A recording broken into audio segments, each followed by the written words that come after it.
don't know about you, but I've massively fell out of love with GTA Online in recent times. But this update really sparked my interest, and the hype is massive. You've got mansions, gyms, home security, Michael returning, and just things a lot of us have wanted for years. But is it really worth your time, and does this update really save a mode that's felt consumed by greed? Well, here is my brutally honest thoughts. So getting straight into the mansions, there are 3 in total you can buy, and they do differ slightly in price, although it's not by much. And I will show you the difference between the most expensive and the so-called poverty spec version later in the video. So the most expensive one is located in Richmond, and it's the most convenient location as it's pretty close to the city and not too far out. And this one is priced at nearly 13 bloody million. Pretty cheap. But look at this. When you go in to buy it, you can customize the house however you like, which might sound great to start with until you realise selecting the tint costs the same as a row of houses in Grimsby Town in the UK. The patterns are the price of a Lamborghini in real life, and the decor is about £500,000, so you will rack up the price if you're a bit of a tart. But you can also add a podium to show off your car, which is pretty cool, although that's another 650 bags. You can also get a vehicle workshop so you can customise your cars at home, and that is nearly 900k. And there's also an AI assistant, and this is free, thank piss. And it actually ended up being way more handy than you might think. And in total, with almost every single extra purchase, this mansion comes to an elbow-raising 16.3 million, without the arcade and armory. But let's now check out and find out if it's worth the money, and what you can exactly do in this update. So when you first get to your mansion, a cutscene plays out showing you different rooms, which we'll go into more detail in just a minute. Michael then knocks at the door looking about 20 years older with Amanda, and you get quite a cool cutscene which I won't discuss in detail in case you want to experience this for yourself. But I really like how we get an insight into their relationship since the main story, and also what Jimmy's been up to.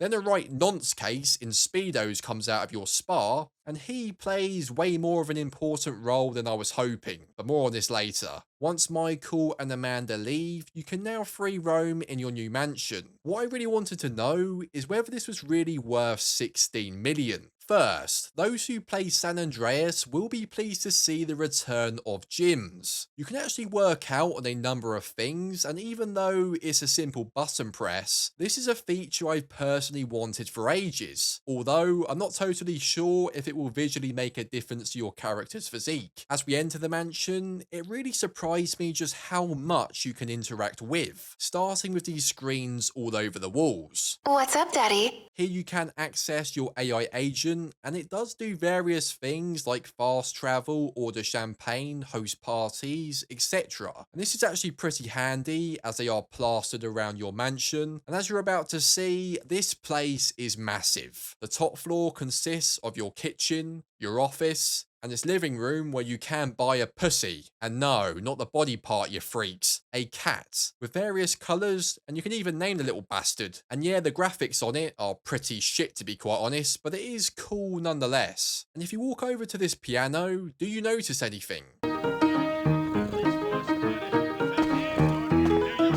Yeah, I really like how it's playing the beat from Red Dead Redemption 2. It's a cool little Easter egg. And as we approach the stairs, you also notice that there are lifts in your mansion, which is pretty handy if you can't be asked to use the stairs. Moving down to the ground floor is where things get pretty interesting. Here you've got guest rooms, a home cinema, the car podium we mentioned earlier, a miniature version of Los Santos, and various trophy displays. But if you walk into this room, you even have your own private barber and tattoo artist. And yes, it's nuts, but I guess you should get this for this damn price. And if you do go through this door, you'll also notice that you have an indoor pool too. But if we head back to where the podium was and take the stairs, you'll also find another bloody floor. But just before we explore this floor, let's see the garage and what new cars come with the update, and also whether they are worth getting or not.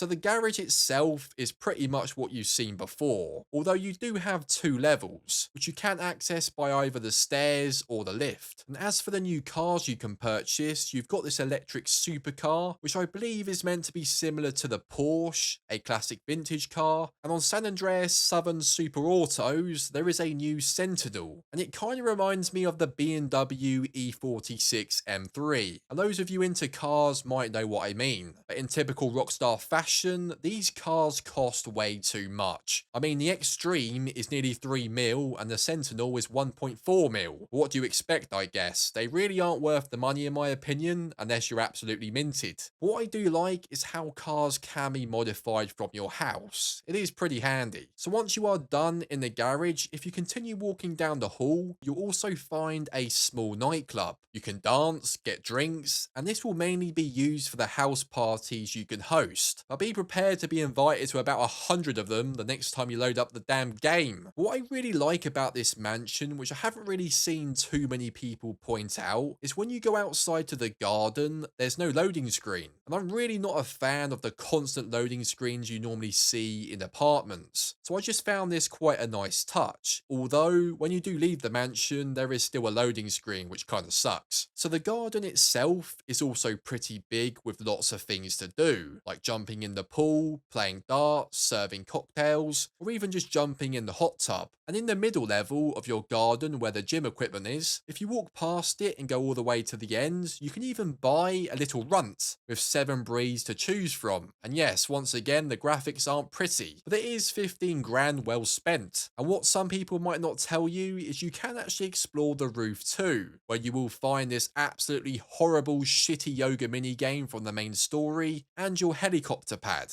And it doesn't even stop there, because what you can do in this new section of the interaction menu is a real nice touch. If you go into mansion management, you can actually set dress codes and even the radio stations for around the place. And you can even customize almost every single room. And I was actually kind of surprised by the amount of effort Rockstar actually put in, as this is kind of crazy and way more expansive than any other ownable property I've seen in this game. But was this mansion really worth the money? And would it be worth your time and the grind? Well, I also bought the cheapest mansion too, just so I could compare them and answer this question. And here is what I found. So this one is only about $1 million or so cheaper. And yes, the location is a bit further away from the city, but the driveway is actually bigger somehow. And as far as I can tell, it's exactly the same in terms of its interior. So I wouldn't actually be put off buying this one, and some people might even prefer it. And it even costs slightly less. Are the mansions really worth buying though? I think this will differ a lot from person to person. As soon as I left the house, I was quickly reminded why I really don't enjoy this mode anymore, and hate the goblins who play it.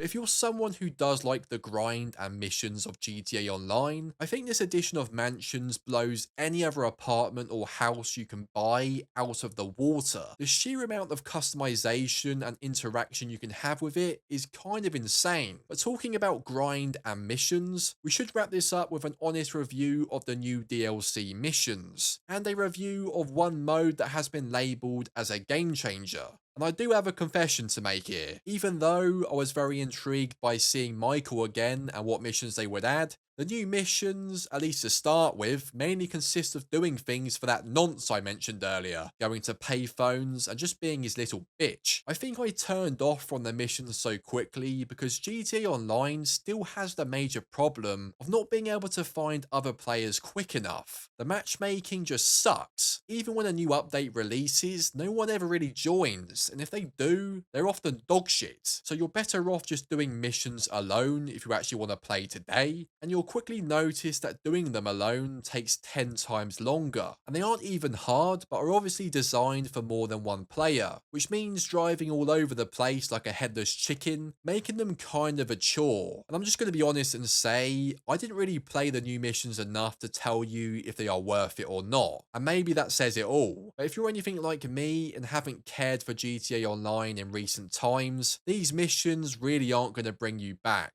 Although the mansions might be be a different story. However, there is one major feature tucked away in your office, and it's something the community has been begging for: a full-blown mission creator. And in this one, you can place enemies, set custom objectives, write your own mission briefings, and even create cutscenes. And this personally isn't a mode I would tinker with, but I actually can't wait to see what other people make, as this mode is way more in depth than I was expecting. So with all this in mind, has this update saved GTA Online, and is it worth the hype like some people say, by finally adding features we've wanted for ages? The missions I really couldn't care for, as in recent times I've really fallen out of love with GTA Online, but I do credit Rockstar for putting so much time and effort into the mansions. Even if the main focus was to increase shark card sales by 400%, the greedy bastards. If they added this years ago, maybe things would be different, and maybe I'd still be invested in this mode. But unfortunately, I'm still convinced the success of GTA Online has had a massive impact on why GTA 6 has taken so damn long. So for that reason, I'm never going to recommend you play it, even if the mansions are kind of a cool addition. But do let me know your thoughts in the comments, and has this made you come back to GTA Online? And to see whether Sleeping Dogs, which is essentially GTA but in Hong Kong, could possibly be the most underrated open world game ever, make sure you click the video on screen. You don't want to miss this. Thank you guys for watching as always, and I'll see you next time.